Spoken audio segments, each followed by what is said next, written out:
કપાસ સંશોધન ક્ષેત્રે પીએચડી મેળવનાર ડોક્ટર વડોદરિયાએ છેલ્લા 35 વર્ષથી કૃષિ વિજ્ઞાનમાં પોતાનું જીવન સમર્પિત કર્યું છે, જેનાથી ગુજરાતના કૃષિ ક્ષેત્રને નવી ઓળખ મળી છે. ડોક્ટર વડોદરિયાના સંશોધન કાર્યોનો સૌથી મોટો લાભ ગુજરાતના કપાસ પકવતા ખેડૂતોને મળ્યો છે. તેમણે કપાસની 12 જેટલી નવી જાતો વિકસાવવામાં પાયાની ભૂમિકા ભજવી છે, જેમાં દેશી કપાસની 5 જાતોનો પણ સમાવેશ થાય છે. ભરૂચનો કાનમ વિસ્તાર દેશી કપાસ માટે જાણીતો છે, ત્યારે આ નવી જાતો ખેડૂતો માટે વધુ ઉત્પાદન આપતી અને આશીર્વાદરૂપ સાબિત થઈ છે. આ ઉપરાંત તેમણે ખેતીને સરળ અને ઉત્પાદનક્ષમ બનાવવા માટે 11 જેટલી નવી ટેકનોલોજી પણ વિકસાવી છે.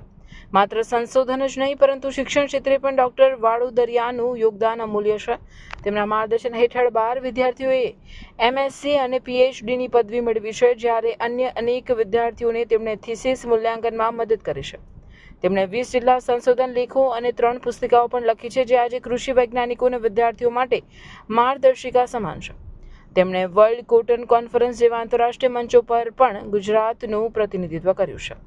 આ અગાઉ પણ ડોક્ટર વાડોદરિયાને પ્રોફેસર જેપી ત્રિવેદી એવોર્ડ અને બેસ્ટ ઇન્ડિવિજ્યુઅલ લીડરશિપ કપ જેવા પ્રતિષ્ઠિત એવોર્ડ્સ મળી ચૂક્યા છે. તેમની કામગીરીમાં સંશોધન, વહીવટી કુશળતા અને વિદ્યાર્થીઓને તૈયાર કરવાની ધગશ જોવા મળે છે.